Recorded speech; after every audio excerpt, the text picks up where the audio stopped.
오늘의 주요 뉴스입니다. 50대 이상과 18세 이상 기저질환자의 코로나19 백신 4차 접종이 시작됐습니다. 이번 격리자 생활지원비는 이달 11일 확진자부터 기준 중위소득 100% 이하 가구에만 지급됩니다. 소비자원이 사회적 거리두기 전면 해제 이후 첫 여름휴가철을 맞아 물놀이장 안전사고 주의를 당부했습니다. 특히 사고가 어린이나 고령자 등에 쏠리는 만큼 보호자의 각별한 주의가 필요하다고 조언했습니다. 우리 인공위성이더라도 미국산 핵심 부품이 들어가면 우리 발사체로 쏠 수 없습니다. 미국이 핵심 기술 유출을 막기 위해 제재를 가하는 건데 잠시 뒤 취재기자와 함께 자세한 내용 알아봅니다. 러시아와 미국이 국제우주정거장에 자국 우주인을 보내기 위해서 서로 상대편 우주선을 이용할 수 있도록 했습니다. 이는 러시아나 미국의 우주선 발사가 취소되는 등 비상 상황 시 우주정거장에 양국 우주인을 최소 1명 이상 체류하도록 하기 위해서입니다. 폭염이 강타한 유럽에선 산불마저 발생해 시름을 더하고 있습니다. 지난 12일 산불이 시작한 프랑스는 아직 진화가 끝나지 않았고 포르투갈과 이탈리아 등 유럽 전역이 무더위와 산불로 몸살을 앓고 있습니다.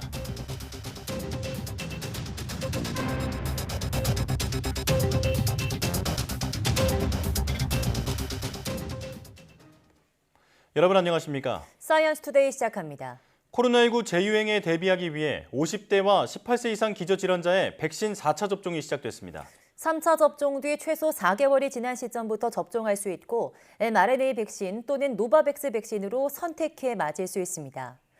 3차 접종 뒤 감염된 적이 있다면 접종일로부터 4개월과 확진일로부터 3개월 가운데 더 나중 시점이 지나면 맞을 수 있습니다. 당일 접종은 카카오톡과 네이버에서 자녀 백신을 예약하거나 의료기관에 직접 연락하는 방식으로 할 수 있고 사전 예약을 한다면 다음 달 1일부터 접종이 시작됩니다.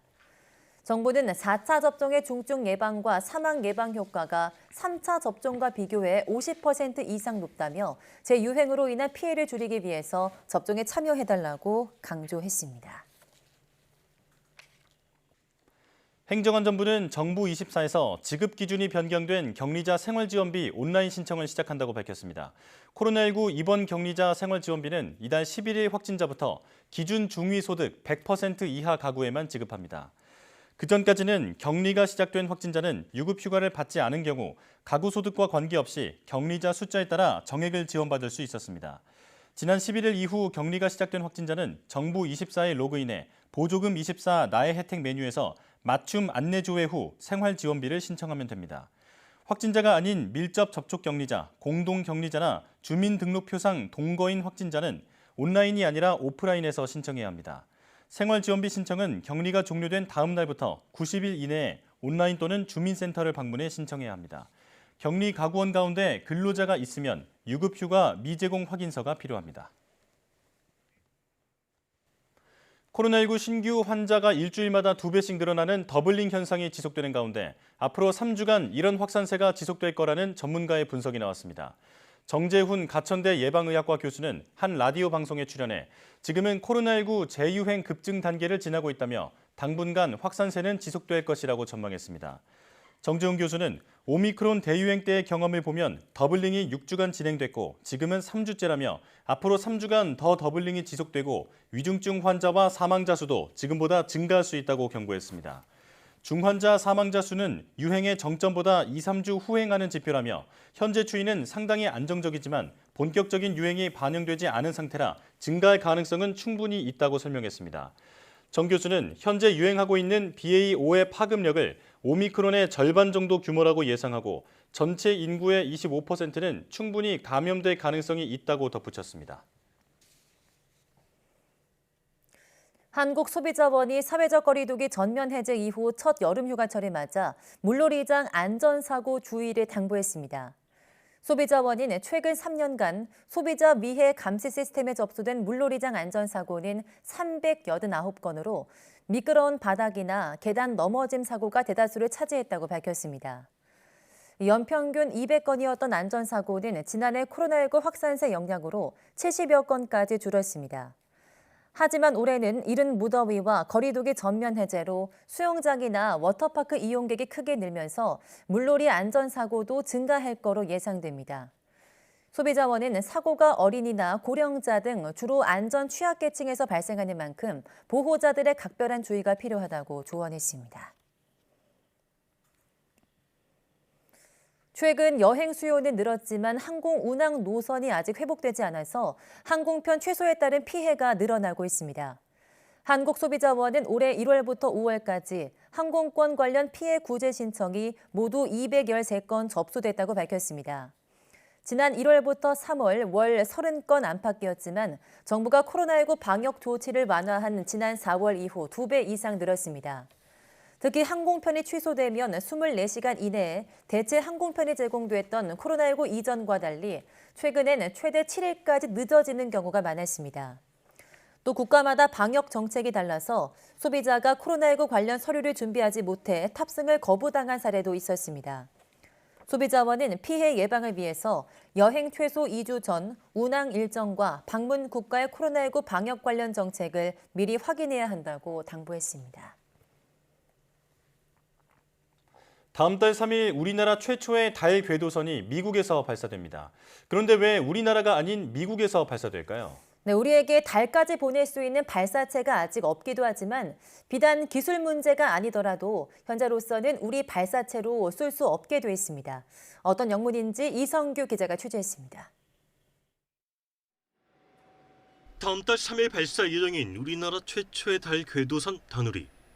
위성엔 자세를 제어하는 자이로스코프라는 부품이 장착되는데 다누리엔 미국산이 쓰였습니다. 미국 부품을 장착한 다누리는 미국 발사체인 스페이스X 로켓으로 발사하면 아무런 제재가 없습니다. 하지만 우리 발사체를 이용하면 얘기가 달라집니다. 미국의 허가를 얻어야 돼요. 못 쏘죠. 그 부품을 쓰면 안 되죠. 미 국무부가 아이타라는 규정을 만들어 놓고 거기에 적시되어 있는 과학 기술 내지는 부품을 외국이 쓸 때는 미국의 허가 없이는 못 쓰게 돼 있죠.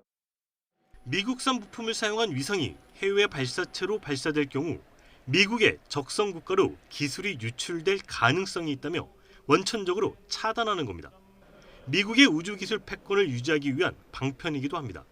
정찰 위성이나 지구 관측 등 정밀 관측용 위성에 쓰이는 부품 등이 이 규제 대상에 적용됩니다. 하지만 지난 1987년 미사일 기술 통제 체제에 가입한 선진 7개국은 예외적으로 이런 제한을 받지 않습니다.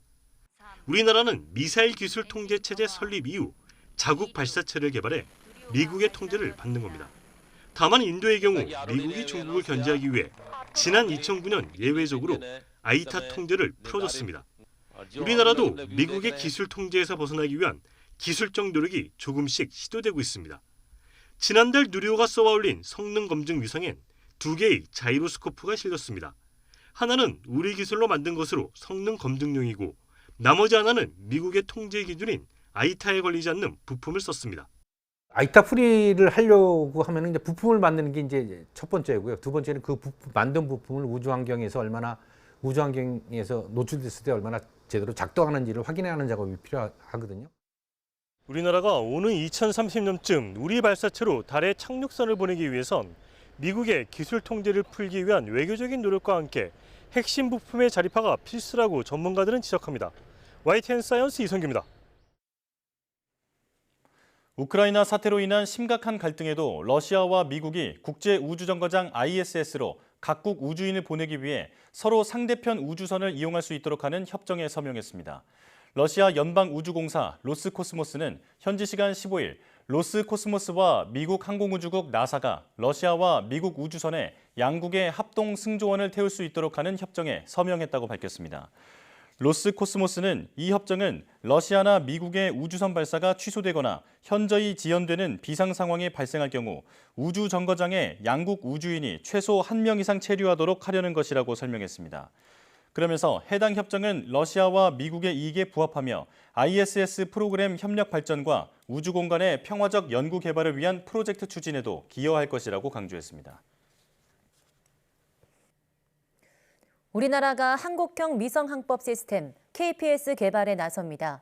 KPS 개발 사업은 한반도 인근 지역에 초정밀, 위치, 항법, 시각 정보를 제공하기 위한 위성 항법 시스템을 개발하는 사업으로 정부는 오는 2035년까지 총 3조 7,234억 5천만 원을 투입합니다. 총 8개의 위성을 지구 저궤도에 배치하는데 항법 위성 1호기 발사는 오는 2027년에 시작하며 시범 서비스는 2034년에 시작할 계획입니다. 이종우 과학기술정보통신부 장관은 한국항공우주연구원에서 열린 KPS 개발사업 본부 출범식에 참석해 KPS 개발은 우리나라 역대 최대 규모의 우주 개발 프로그램이자 4차 산업혁명 신산업의 필수적인 국가 인프라를 구축하는 중요한 사업이라고 밝혔습니다.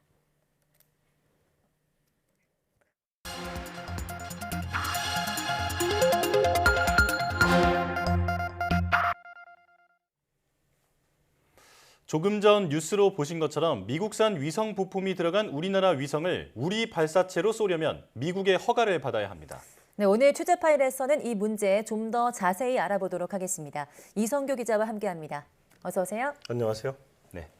자, 조금 전 리포트를 봤습니다만 다소 생소한 용어가 좀 나오는데요. 우선 미사일 기술 통제 체제 MTCR이라고 하던데 이게 뭔지부터 설명해 주시죠. 사실 좀 생소하긴 저도 생소한데 MTCR 미사일 기술 통제 체제라고 부르는데 네. 이 미사일 확산을 방지하기 위해서 지난 1987년 설립된 다자간 협의체를 말합니다. 네. 이 미국과 프랑스, 독일과 영국, 이탈리아와 캐나다, 일본 등 선진 7개국이 설립을 주도했고요. 이 배경은 1980년대 러시아산 스커드 미사일이 북한 등 제3세계로 확산하면서 이를 방지하기 위한 계기가 됐습니다. 이 설립 목적은 사정거리 300km 이상, 탄두 중량 500kg 이상의 미사일 완제품과 그 부품, 기술 등에 대한 외국 수출을 통제하는 겁니다. 한마디로 선진 7개국이 이 미사일 관련 기술을 통제하겠다, 뭐 이런 겁니다. 네. 네, 그런데 이 MTCR은 미사일 관련 기술을 통제하는 건데요. 우주 발사체도 위성과는 어떤 관련이 있습니까? 이 이름이 미사일 기술 통제 체제 이렇게 보면 뭐 우주 발사체와는 별로 연관이 없을 것 같은데 네. 사실 이 미사일과 우주 발사체는 기술적으로 굉장히 많은 부분을 공유하는데요. 네. 이런 맥락에서 MTCR 체제에서 우주 발사체와 위성 기술도 통제하는 것으로 볼 수 있습니다. 여기서 중요한 점이 우리나라의 MTCR 가입 시점인데요. 우리나라는 그 미국의 반대로 MTCR에 가입하지 못하고 있다가 2000년 미사일 합의에 따라서 2001년 가입을 했습니다. 비록 가입은 했지만 이미 MTCR 체제가 출범한 이유이기 때문에 네. 창립 회원국인 이 선진 7개국과는 다른 대우를 받는데요. MTCR 창립 회원국인 선진 7개국은 이 관련 기술에 대한 제재가 없습니다. 예. 뭐 예를 들어서 그러니까 프랑스가 그 미국산 위성 부품이 들어간 자국산 위성을 쏘려고 하면 프랑스 네. 발사체로 아무런 제재가 없거든요. 아. 하지만 우리나라는 좀 사정이 다른데요. 네. 우리나라는 이 미국산 부품이 들어간 우리 위성을 우리 발사체로 쏘려고 하면은 기본적으로 미국의 허가를 받아야 하는데 현실적으로 이게 쉽지 않다는 게 전문가들의 지적입니다. 관련 인터뷰 들어보겠습니다. 예. 당연히 이제 안 해주죠. 왜냐하면 미국의 입장에서는 MTCR이라는 거대한 체제를 전 세계의 어떤 발사체에 관한 체제를 유지하려고 노력을 하기 때문에 그 우리나라의 누리호 개발은 그런 MTCR 체제에 반하는 그런 어떤 활동이라고 자기네는 그렇게 판단하고 있기 때문에.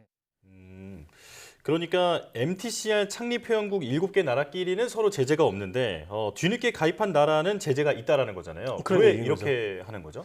뭐 여러 가지 의견이 있는데 첫 번째는 미국의 입장에서는 이 기술 유출을 막기 위해서라는 건데요. 네.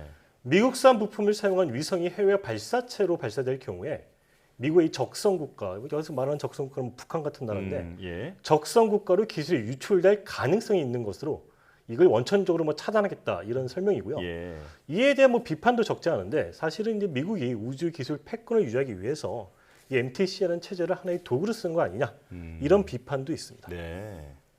네, 그런데 이 MTCR은 체제이고 실제로 규제를 하는 것은 국제 무기 거래 규정을 근거로 제재를 하는데요. 이 국제 무기 거래 규정을 무엇을 말하는 겁니까? 이 국제 무기 거래 규정 좀 이름이 어려운데 이 영어로 아이타라고 부르는데요. 이 아이타는 미국 국무부가 주관해서 아이타 목록을 작성을 합니다. 네. 위성을 개발할 때 미국산 이 아이타 부품을 쓰려면 국무부가 작성한 그 목록에 포함되어 있는 부품을 쓰려면 기본적으로 미국의 승인을 받아야 그 부품을 위성에 쓸 수가 있습니다. 아, 그렇군요. 이런 부품이 들어가 있는 위성을 자국 발사체로 쏘려고 하면 다시 미국의 승인을 또 받아야 합니다. 네.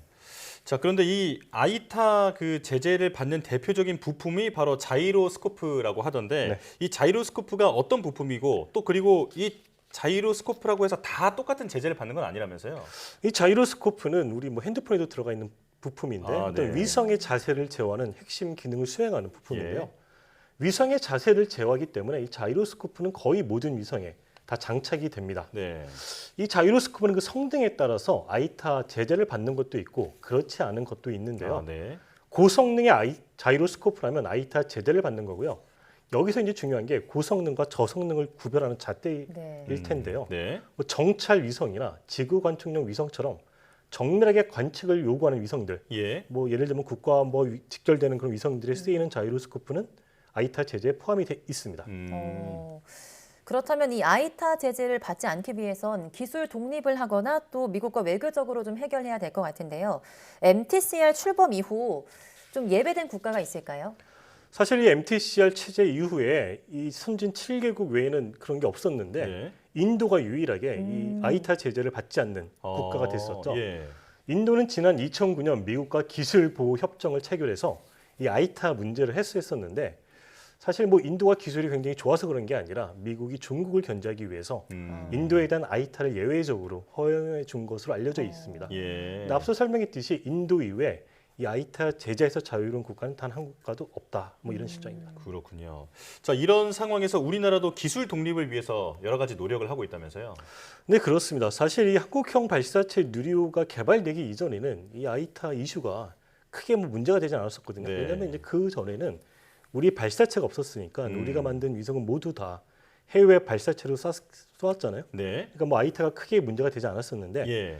이 누리호가 개발이 되고 발사까지 성공을 하면서 이제 얘기가 180도 달라진 거죠. 네. 이 누리호 2차 발사에 실린 이 성능 검증 위성에는 2개의 자이로스코프가 실렸었는데 하나는 이 아이타 제재를 받지 않는 해외 이 저성능의 자이로스코프, 그 성능 검증 위성 자체의 자세를 제어하기 위한 예. 그 나머지 하나는 우리 기술로 개발한 자이로스코프로 우주에서 실제 성능을 검증하기 위해서 장착을 했습니다. 네. 항공우주 전문가들은 이 위성 부품 자립화를 위해서는 부품 개발도 중요하지만 이 부품이 실제로 우주에서 얼마만큼의 성능을 내는지 검증하는 것도 중요하다고 지적하는데요. 예. 네, 그렇습니다. 그 앞서 설명은 했지만 다누리는 미국 스페이스X의 발사체로 발사가 돼 문제가 되지 않는데요. 우리나라가 또 2030년쯤 우리 발사체로 달에 착륙선을 보낼 예정이죠. 이건 문제가 없는 걸까요? 이 문제가 될 소지가 크죠. 우리나라는 이제 누리호 개발 이후 차세대 발사체 개발을 준비하고 있잖아요. 예. 이 누리호보다 훨씬 성능이 좋은 엔진 개발을 목표로 하고 있는데 뭐 일단을 예로 들면은 누리호는 75톤급 액체 엔진 4기를 묶어서 300톤급의 추력을 내잖아요. 이 차세대 발사체는 100톤급의 액체 엔진 5개를 묶어서 500톤급의 추력을 냅니다. 예. 이 차세대 발사체의 주요 용도가 우리가 만든 달 착륙선을 달에 보내는 건데요. 만약 달 착륙선에 미국산 자이로스코프가 실려 있다면은 미국이 허가를 해주지 않는다면 차세대 발사체로 달 착륙선을 쏠 수가 없는 게 현실인 거죠. 예. 자, 이런 상황에서 조금 전에 우리나라가 기술 독립을 위해서 힘을 쓰고 있다라고 말씀해 주셨는데, 자, 하지만 해외 선진국 사례를 보더라도 이 아이타 제재를 받지 않는 그 뭐랄까 아이타 부품의 완전 대체가 현실적으로는 좀 어려운 게 아닐까 이런 생각이 들거든요. 그러니까 아이타 제재를 받지 않는 나라는 유일하게 인도가 있다라고 설명을 드렸고, 네. 그 MTCR 창립 멤버인 7개 국가는 뭐 제재를 받지는 않지만 이들 나라도 그 아이타 프리 제품을 만들기 위해서 노력을 하고 있지만 완전 대체까지 아직 성공하지 못했거든요. 네. 그러니까 이런 해외 사례를 살펴보면 사실상 좀 기술 독립이 어려운 거 아니냐 이런 지적이 나오고 있죠. 예. 그래서 이런 이유로 기술적 자립화도 중요하지만 외교적인 노력도 다방면에서 기울여야 된다. 이런 지적이 나오고 있는데 네. 우리가 미국이랑 뭐 한미 동맹이긴 하지만 뭐 언젠가 얘들이 해줄 거라 이렇게 막연한 기대를 하면 안 되고 적극적으로 좀 노력을 해야 된다. 이런 지적도 나오고 있습니다. 네. 전문가 인터뷰 들어보겠습니다. 한미 동맹 관계라 해서 해줄 것이다라는 기대는 하면 안 되고 별도로 그런 아이타 제품, 특히 우주 분야에 사용되는 미국 기술이 들어간 부품에 대해서는 한국이 미국을 상대로 우주 외교를 펼쳐야 된다. 그러니까 우주 분야를 자꾸 과하게 한정하는 좁은 시야를 갖고 있는 사람들이 많은데 우주 외교를 아주 적극적으로 해야 됩니다. 사실 뭐 우주 분야를 외교적으로 풀자 얘기하면 좀 이렇게 생소하게 들릴 수도 네. 있는데 이게 말씀하신 것처럼 이게 이제 미국과의 문제도 있고 또 미국뿐만 아니라 MTCR 체제라는 어떤 국제사회의 그 협의도 있기 때문에 좀 외교적인 노력이 필요하다 이렇게 볼 수가 있습니다. 네. 네. 우주 외교, 그러니까 외교적 노력과 기술 자립화 그 두 부분 어느 쪽도 놓치면 안 될 것 같습니다. 오늘 말씀 잘 들었습니다. 이성규 기자와 함께했습니다.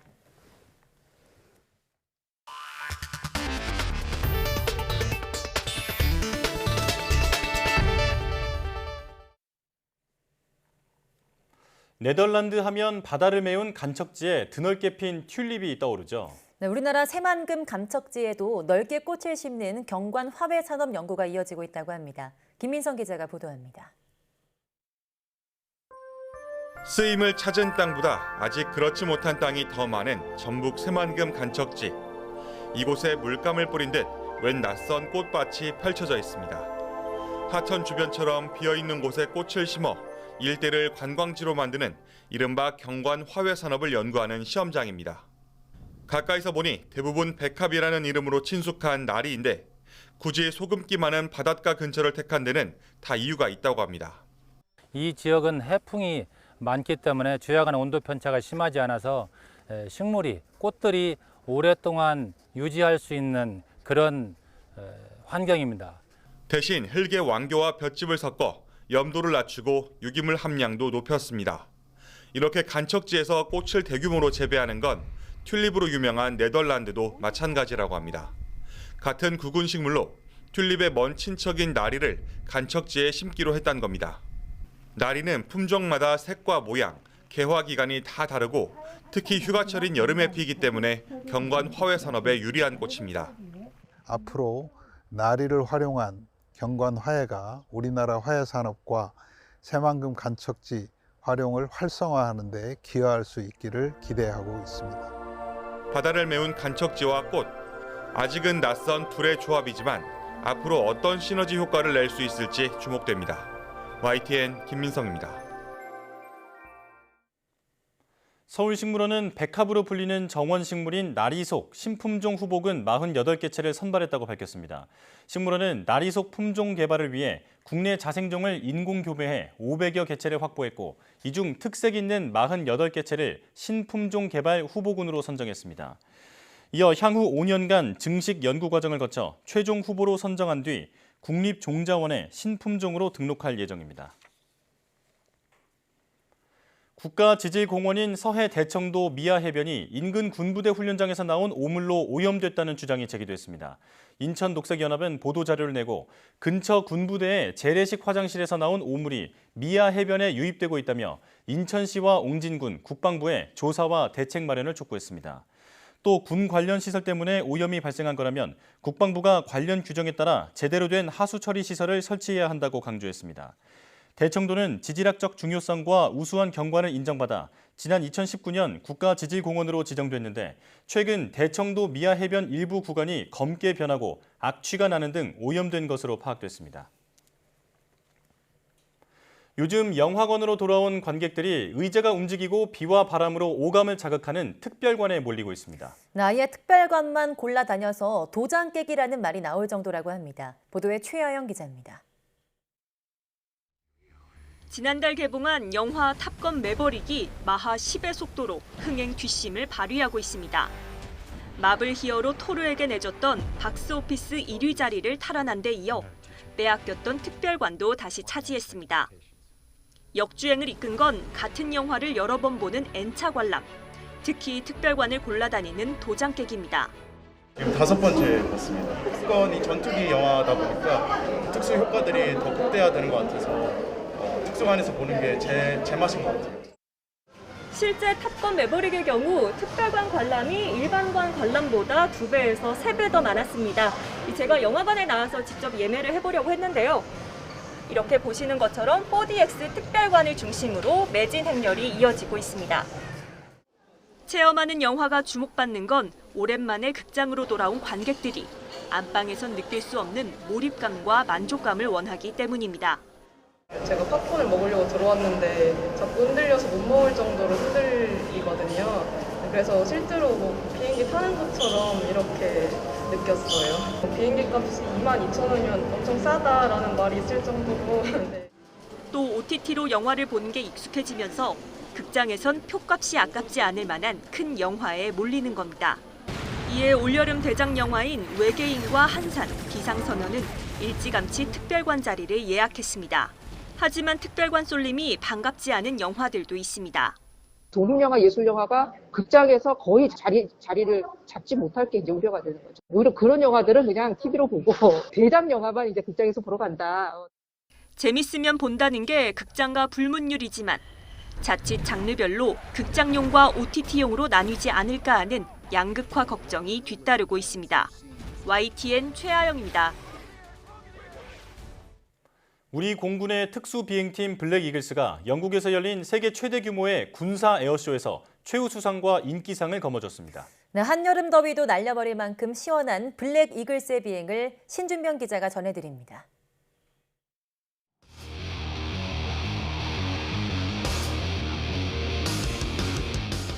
관중석 위에 나타난 블랙 이글스가 화살 모양의 대형으로 창공을 가로지릅니다.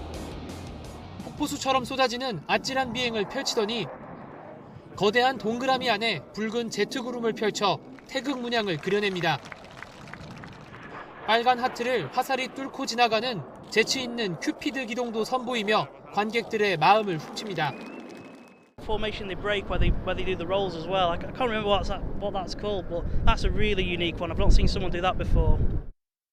국산 초음속 고등훈련기 T-50 8대로 편성된 특수비행팀 블랙 이글스가 지난 15일부터 사흘간 영국 리아트 군사 에어쇼에 참가했습니다. 블랙 이글스는 8기의 항공기가 하나처럼 움직이며 항공기의 전후면을 보여주는 웨지롤 등 24가지의 화려한 고난도 기동을 선보였습니다. 여기에 영국을 대표하는 가수 존 레논의 노래 이매진과 K-팝 그룹 블랙핑크의 노래까지 곁들여 관객들의 찬사를 받았습니다. T-50 골든 이글스가 엄청난 정말 파워풀한 우리나라의 자랑스러운 그 비행기인 것 같더라고요. 그래서 너무너무 가슴이 뭉클할 정도로 자랑스럽습니다. 지난 1971년 처음 개최된 리아트 에어쇼는 영국 페어포드에서 진행되는 세계 최대의 군사 에어쇼입니다. 올해는 영국과 프랑스, 독일 등 17개국에서 200여 대의 항공기가 참여했는데 블랙 이글스는 34개국 38개 팀이 경합한 공연에서 최우수상과 인기상을 거머쥐며 공군의 위상을 높였습니다. 성공적으로 에어쇼를 마쳐서 영국 국민 및 전 세계인들이 모인 이곳에서 대한민국 전투 조종사들의 뛰어난 기량과 대한민국 항공기 T-50의 뛰어난 우수성을 블랙 이글스는 오는 22일까지 영국 판버러에서 열리는 에어쇼와 방산박람회에도 참석해 국산 항공기의 우수성을 전 세계에 알릴 계획입니다. 블랙 이글스 기부! YTN 신준명입니다. 기후 변화에 따른 폭염은 이제 지구촌이 매년 겪는 일상이 됐지만 올여름 유럽의 날씨는 좀 유난스럽습니다. 나라를 가리지 않고 무더위와 산불로 지독한 몸살을 앓고 있습니다. 류재복 기자가 보도합니다. 세상을 집어삼킬 듯 맹렬한 기세로 불길이 타오릅니다. 소방관들의 안간힘에도 현장 진화는 엄두조차 내기 힘든 지경입니다. 하늘을 덮은 연기 사이로 헬기가 쉼없이 물을 길어 나르지만 불길은 쉽사리 잡히지 않습니다. 너무 더운 데다 메마르기까지 한 탓입니다. No cabe duda que 40 grados aquí lo que está haciendo es dificultar que el fuego se apague. Pero claro, el cambio climático al final tiene que ver, pero en el mundo entero. 지난 12일 불이 시작된 프랑스는 이미 수만 명이 대피했지만 아직도 진화가 끝나지 않았습니다. 전체 98개 주 가운데 38개 주에 폭염주의보가 내려졌습니다. Une sécheresse extrêmement importante avec des quantités d'eau qui n'ont pas été assez importantes du coup sur l'hiver et sur le printemps. Un mois de mai particulièrement sec. 영국은 사상 처음으로 4단계 적색 경보가 내려졌습니다. 될 수 있으면 대중교통을 이용하지 말고 항상 식수를 휴대할 것을 권고했습니다. This isn't like a lovely hot day where we can put a bit of sunscreen on and go out and enjoy, a swim and a meal outside. 포르투갈과 이탈리아 등 유럽 전역이 무더위와 산불로 몸살을 앓고 있습니다. 기후 변화로 인한 무더위는 일상이 됐지만 산불과 가뭄 등의 발생 빈도와 강도, 지속 시간이 심상치 않습니다. 국제적십자연맹은 폭염과 산불로 심각한 결과가 올 수 있다고 경고했습니다. YTN 유재복입니다. 미국 연방준비제도가 물가를 잡기 위해 금리를 단번에 1%포인트 인상하는 것은 과도하다는 공감대가 형성되고 있습니다. 지난달에 이어서 이달 말 연방공개시장위원회 정례회의에서도 자이언트 스텝 0.75%포인트 금리 인상 가능성에 무게가 실리고 있습니다. 강성욱 기자입니다. 지난주 미국 노동부가 발표한 6월 소비자 물가지수 CPI가 전문가들의 전망치보다 높은 9.1%를 기록하면서 1%포인트 금리 인상 가능성이 확산했습니다. 하지만 이달 말 연방공개시장위원회 정례회의를 앞두고 연준의 대체적인 분위기는 자이언트 스텝 0.75%포인트 인상이라고 월스트리트 저널이 보도했습니다. 지난달에 이어 2개월 연속 기준금리를 0.75%포인트 올리게 되는 것도 강력한 대처라는 인식이 퍼지고 있다는 것입니다. 1%포인트 기준금리 인상에 대해 연준이 부정적인 입장을 보이는 것은 급격한 금리 인상이 불러올 수 있는 부작용 때문입니다. 시장이 적응할 수 있는 속도보다 빨리 급격하게 금리가 인상되면 경제의 약한 부분이 불필요하게 노출될 수 있다는 우려입니다. 향후 미국의 인플레이션 상황이 개선될 것이라는 전망이 확산한 것도 0.75%포인트 금리 인상 가능성에 무게를 싣고 있습니다. 최근 발표된 미시간대의 7월 소비자 태도 지수에 따르면 12개월 기대 인플레이션도 5.2%로 전달의 5.3%보다 낮아졌고 5년 기대 인플레이션은 2.8%로 전달의 3.1%에서 하락했습니다. 이는 우크라이나 전쟁이 발생한 지난 2월 이후 최저치입니다. 미 물가 통계에서 절반 이상의 비중을 차지하는 휘발유 평균 가격도 하락세를 보이고 있습니다. 현지 시간 17일 휘발유 평균 가격은 갤런당 4.53달러로 지난달 5달러가 넘는 정점을 찍은 이후 계속 떨어지고 있습니다. YTN 강성욱입니다. 조 바이든 미국 대통령이 중동 순방에서 산유국들로부터 원유 증산에 대한 확답을 받지 못한 가운데 미 행정부는 석유 수출국기구 오펙이 증산할 여지가 있다며 압박했습니다. 아모스 호치스타인 국무부 에너지안보 특사는 현지 시간 17일 미국 CBS 방송에 출연해 오펙이 다가오는 다음 달 회의에서 증산 결정을 하리라 매우 확신한다고 말했습니다. 이 같은 언급은 원유 증산을 요청하기 위해서 자존심을 굽혀가며 사우디아라비아를 방문했던 바이든 대통령이 뚜렷한 성과 없이 귀국하면서 비판 여론이 제기되자 오펙의 증산 압력을 간접적으로 간 것으로 해석됩니다. 올라프 숄츠 독일 총리는 현재 시간 6일 독일이 2045년까지 탄소 배출 제로, 탄소 중립 달성이라는 기후 목표를 유지할 것이라고 밝혔습니다. 러시아의 우크라이나 침공으로 인한 석탄 발전소 재가동은 쓰라리지만 일시적일 것이라고 말했습니다. 숄츠 총리는 이날 대국민 영상 메시를 통해서 독일은 세계적인 산업국가로서 탄소 중립을 달성하는 세계 첫 국가 중 한 곳이 돼야 한다면서 지상과 해상풍력, 태양에너지, 바이오매스 등 대체 에너지 생산 확충에 진전이 있도록 할 것이라고 강조했습니다. 아울러 러시아의 야만적인 우크라이나 침공으로 일부 가동을 중단했던 석탄 발전소를 재가동해야 하는 것은 쓰라리지만 이는 일시적일 것이라며 이제 기후 위기에 대항할 싸움을 본격 시작할 것이고 최선을 다할 것이라고 밝혔습니다.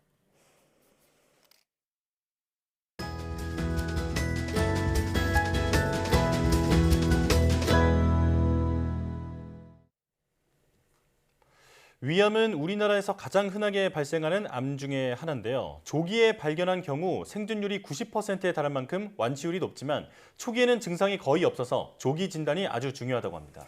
네, 오늘 내문 보고서에서는 위암의 원인과 치료법에 대해서 이야기 나눠보겠습니다. 세브란스 병원 위장관 외과 김유민 교수와 함께합니다. 어서 오세요. 네, 나오셔서 고맙습니다. 자, 위에는 여러 질환이 있지만 가장 두려운 게 바로 위암이잖아요. 이 위암이 어떤 병인지 의학적으로 정의부터 내려주실까요? 네, 우선 위는 상복부 가운데 있는 주머니 모양의 장기입니다. 네. 위는 입으로 섭취한 음식물을 일시적으로 저장하고 위 근육을 움직이고 위액을 분비해서 소화되기 쉬운 형태로 잘게 부순 다음에 십이지장으로 내려보내는 역할을 합니다. 네. 강력한 위산을 이용해서 음식물과 함께 들어오는 이물질이나 세균을 무력화시키기도 하고 비타민의 흡수를 도와주는 물질을 분비하기도 합니다. 이런 위에 생기는 모든 악성 종양을 위암이라고 합니다. 위암은 우리나라에서 제일 많이 발생하는 암 중에 하나이며 위암의 유병률은 전체 암의 14.9%로 전체 암의 유병률 2위, 남자에서는 1위를 차지하고 있습니다. 대부분은 점막에서 발생하는 위샘암종이며 일반적으로 위암이라고 하면 위샘암종을 말합니다. 대부분은 위샘암종이라고 말씀을 해주셨는데 위암의 진행 단계와 전이 과정에 대해서도 궁금합니다. 네. 위의 벽은 점막층, 점막 하층, 근육층, 장막층 등의 4개의 층으로 이루어져 있는데요. 예. 위샘암종은 편하게 위암이 림프절 전이에 상관없이 위벽의 점막층과 점막 하층에 국한되어 있는 경우를 조기위암이라고 합니다. 진행성 위암은 위암이 근육층이나 장막층에 침범하거나 다른 장기를 침범하거나 다른 장기로 전이된 경우를 말합니다. 이러한 위암이 확산하는 경로는 위 주변의 림프관과 림프절, 혈관, 복막 등을 통해서 확산이 되고요. 이렇게 확산한 암세포가 간, 폐, 뼈 및 뇌 등의 다른 장기나 배 안의 장기를 전체를 싸고 있는 복막에서 암덩어리를 형성한 경우 위암이 전이되었다고 봅니다. 네. 현재 우리나라에서 전체 위암 중 조기위암이 차지하는 비중은 꾸준히 증가하고 있는데요. 국내에서 수술로 치료한 위암의 약 절반가량이 조기위암으로 조기위암은 완치될 가능성이 아주 높습니다. 표준 치료를 시행한 경우에 조기위암은 5년 생존율이 90% 이상을 보이는 반면에 암세포가 위벽의 근육층 이상으로 침범한 진행성 위암의 경우에는 5년 생존율이 20%에서 70%까지 급격히 떨어지므로 정기적인 내시경 검사를 통해 조기의 위암을 진단하는 것이 매우 중요합니다. 네, 조기에 발견하기만 하면 완치 가능성이 아주 높기 때문에 이 조기에 검사를 그러니까 조기에 잡아내는 게 가장 중요할 것 같은데 그렇다면 위암을 의심할 만한 어떤 증상은 뭘까요? 네. 대부분의 위암 증상은요. 위암 초기에는 대부분의 증상이 없거나 위암의 특이적인 자각 증상은 없습니다. 예, 다만 속쓰림, 소화불량, 잦은 트림이나 오심, 구토, 복통 등이 있을 수 있습니다. 네. 그렇지만 이러한 위암의 증상은 위암이 아니더라도 나타날 수 있는 증상이 많아서 증상만으로는 위암이 있는지 알기 어렵습니다. 위암은 궤양을 동반하지 않는 한 종양이 어느 정도 자라서 장기의 기능을 방해할 때까지는 자각 증상을 일으키지 않습니다. 예. 위암이 진행되면 종양의 크기가 커지면서 배에서 덩어리가 만져지거나 음식을 삼키기 어렵거나 소장으로 음식이 잘 내려가지 않아서 소화가 잘 안 된다고 느끼실 수 있습니다. 또한 음식물을 토할 수도 있고 이로 인해서 체중이 감소하기도 합니다. 때로는 아무 이유 없이 몸무게가 줄어드는 증상만 있기도 합니다. 또한 위암이 궤양을 동반하거나 궤양성 병변의 경우에는 위에 출혈을 일으키면서 피를 토하거나 변 색깔이 검게 보이는 흑색변을 보이기도 합니다. 이로 인해서 빈혈이 생길 수도 있고 어지럼증을 호소할 수도 있습니다. 네, 자각 증상이 초기에는 없는 걸 보니까 어쨌든 정기적인 검사가 굉장히 중요할 것 같은데요. 또 우리나라 위암 발생률이 세계 1위라고 하는데 이게 어떤 이유가 있습니까? 네. 우리나라 위암 발생률이 서양 국가랑 비교했을 때 최고 10배까지 높기도 하는데요. 위암의 발병 원인 중에 하나로 지목된 헬리코박터 파일로리균 감염이 다른 서양 선진국의 2배 수준에 이릅니다. 게다가 전암 병변인 만성 위축성 위암의 유병률도 높아서 증상이 없는 일반인들도 40세가 되면 건강검진을 시작하는 것을 권하고 있습니다. 현재까지 위암의 발병 원인이나 기전에 대해서 정확하게 밝혀진 내용은 없지만 유전적인 소인보다는 환경적인 요인이 더 큰 영향을 미칠 것으로 생각하고 있습니다. 수십 년간의 반복적인 위 점막의 손상, 발암물질의 반복적인 자극 등을 통해서 발생하는 것으로 추정되고 있습니다. 네. 우리나라 사람이 유난히 잘 걸린다고 하니까 이 40세 때부터는 정기 검진을 받아야 한다 이렇게 기억하고 있으면 좋을 것 같습니다. 자, 그렇다면 이 헬리코박터 파일로리균 그 감염 외에 위암을 초래하는 환경적인 요인은 또 어떤 게 있을까요? 네, 그 헬리코박터균 감염 이외에 위암의 원인으로는 만성 위축성 위염이나 장상피화생, 그다음에 예전에 위소장 분합술을 받았던 수술의 기왕력 또는 여러 가지 식이 요인, 유전 요인, 기타 환경적인 요인이 합쳐져서 발생한다고 할 수 있습니다. 위암에 생기는 데는 여러 가지 위험 요인이 복합적으로 영향을 미치는데 특히 맵고 짠 음식, 불에 탄 음식을 많이 섭취하거나 신선한 채소나 과일의 섭취는 적게 하는 식습관 등을 오래 유지하면 위암의 발생 위험이 높아질 수도 있습니다. 또한 과도한 음주나 흡연, 스트레스도 위암의 발생 위험을 높이는 것으로 알려져 있습니다. 또한 흔하진 않지만 우성 유전 질환인 선종성 대장 폴립 환자는 일반인보다 위암의 발병 빈도가 약 7배 정도 높은 것으로 알려져 있습니다. 그런데 제가 또 이제 위염에 자주 걸리면 위암에 걸릴 확률이 높다 이런 얘기도 들어봤고 또 위염이나 위궤양 같은 경우 좀 심해지면 위암으로 진행될 수 있다 이런 이야기도 있던데 사실일까요? 네, 그건 사실과 조금 다르고요. 네. 악성 위궤양과는 달리 양성 위궤양은 위암으로 진행하지 않는 전혀 다른 질병입니다. 다만 위암이 앞서 말씀드린 것처럼 궤양을 동반하는 경우가 있기 때문에 내시경에서 궤양이 있다면 조직 검사를 통해서 감별 진단이 필요합니다. 양성 위궤양이라도 추적 내시경 검사로 반복해서 확인하는 것이 좋고요. 위염의 경우는 모든 위염이 위암으로 진행되지는 않습니다. 다만 앞서 말씀드린 위축성 위염 중 일부가 장상피화생으로 진행하고 이건 나중에 위암으로 진행할 수 있습니다. 또 말씀드린 것처럼 위축성 위염이 모두 위암으로 진행되는 것은 아니지만 위험의 정도와 범위가 심할수록 암의 발생은 그만큼 비례하기 때문에 위 내시경 검사를 자주 반복적으로 시행할 필요가 있습니다. 위축성 위염이라도 증상이 없는 경우가 대부분이기 때문에 건강한 사람이라도 위내시경을 꼭 확인할 필요가 있습니다. 이러한 위축성 위염은 특히 헬리코박터 균의 감염과 밀접한 관련이 있고 치료에 대해서는 따라서 전문가와 상담이 필요합니다. 네. 위에 걸리는 다양한 질환이 위암과는 확실히 좀 다른 질병이긴 하지만 위암 발생에 영향을 줄 수 있기 때문에 잘 검사를 받는 게 좋을 것 같은데요. 자, 그렇다면 위암은 어떻게 치료하나요? 네, 위암의 치료 방법으로는 여러분들이 암의 치료 방법으로 흔히 알고 계신 수술, 항암 치료, 방사선 요법 등이 있습니다. 위암은 현재까지는 수술적으로 완벽한 절제가 없으면 장기 생존을 기대할 수가 없습니다. 위암의 치료는 현재까지 수술이 표준 치료이고 수술로 절제하는 방법은 암세포가 침범한 범위나 전이 여부에 따라서 달라집니다.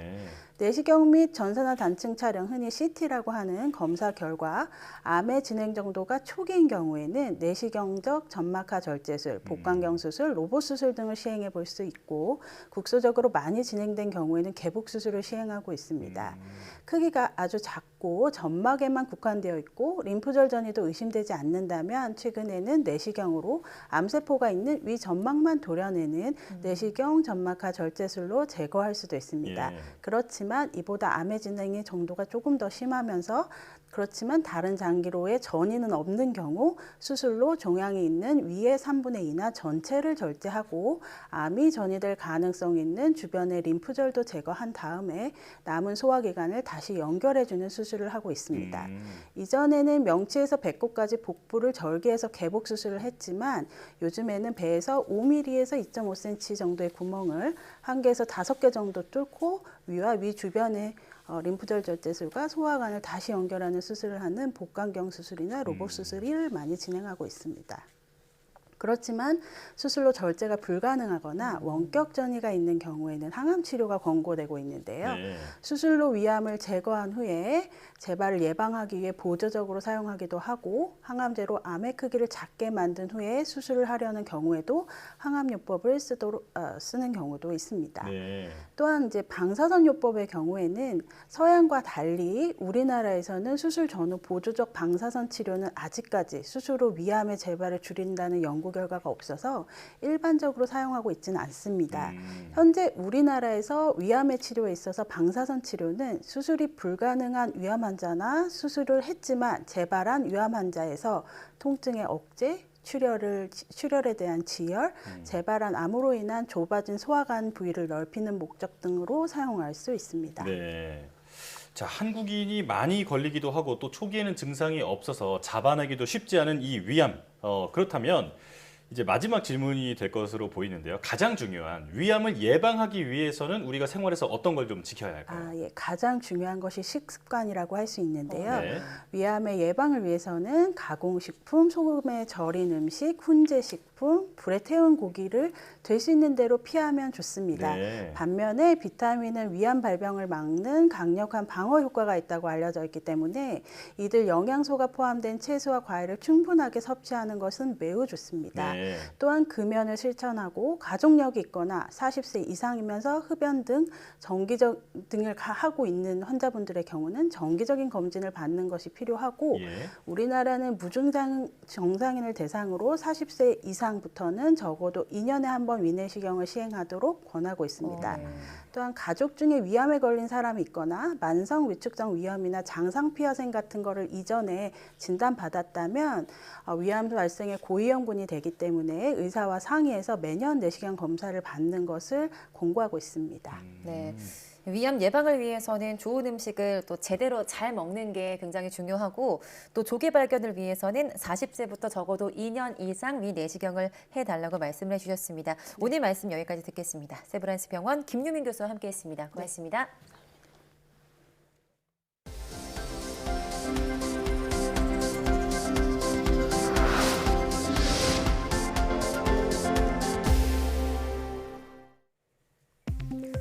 국내 연구진이 위암 정밀 진단이 가능한 유전자 다중 검출 플랫폼을 개발했습니다.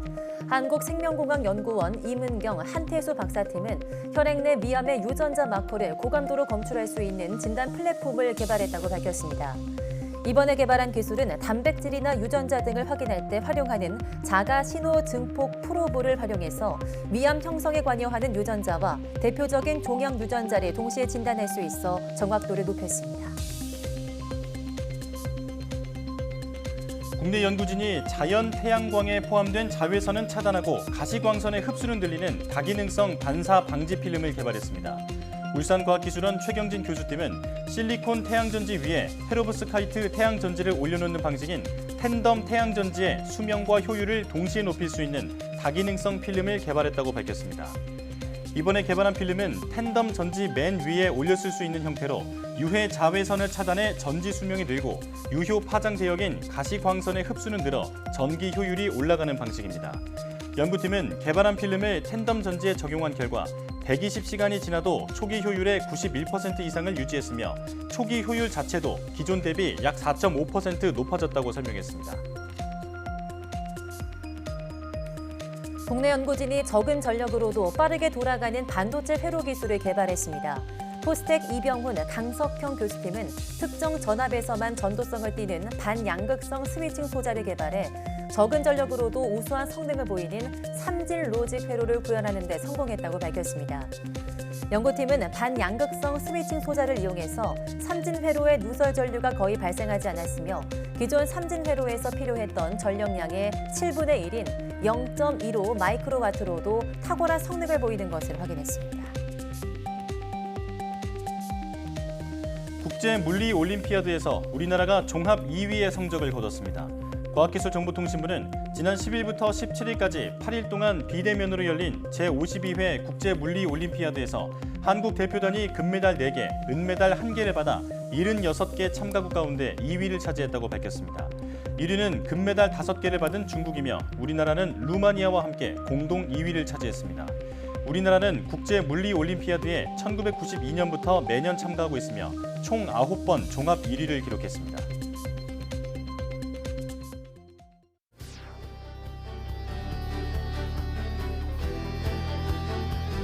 유일하게 혈액이 투명한 특징을 가지고 있습니다.